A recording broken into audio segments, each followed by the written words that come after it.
Hello，各位九龍西嘅選民，大家好，我係黃毓民，我係毓民。 नमस्कार, म हुँ रेमन वाङयुक, सदस्य नम्बर 7 पश्चिम काउलुन भौगोलिक निर्वाचन क्षेत्रबाट।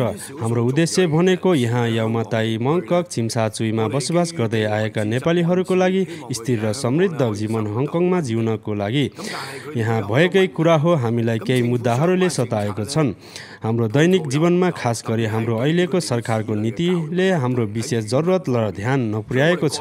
म एउटा विज्ञान परिषद शैक्षिक मामिलामा समिति सदस्यको रूपमा हङकङमा जातीय अल्पसङ्ख्याको शैक्षिक अवसर र चाइनिज भाषा सिकाउनको लागि प्रयास गर्नेछु। मेरो भनाइ सरकारले विद्यार्थीहरूको लागि एउटै वैकल्पिक पाठ्यक्रम प्रदान गर्नुपर्छ र नीतिहरूले हङकङ जातीय अल्पसङ्ख्याको मुख्यधारा शिक्षा प्रणाली अलग्गै विद्यार्थीको लागि विशेष शिक्षा प्रणालीको हकदार छ भन्ने छ। म यो आउँदो निर्वाचनमा सफल भएछु भने म शिक्षा, रोजगार, चिकित्सक र कल्याण गर्न र जातीय अल्पसङ्ख्याको मुद्दाहरू हेरचाह गर्न प्रयास गर्नेछु।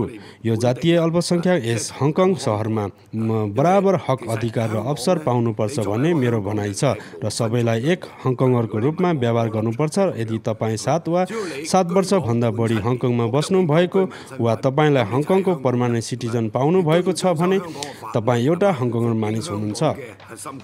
कानुनद्वारा तपाईँलाई हङकङको एक हक अधिकार दिएको खण्डमा तपाईँलाई पनि एक हङकङर नै मानिन्छ, चाहे त्यो जुनसुकै रङ रूपको भए पनि। यदि हामीहरू बराबर गनिन्छौँ भने विज्ञान परिषदमा तपाईँहरूको आवाज बन्न चाहन्छु।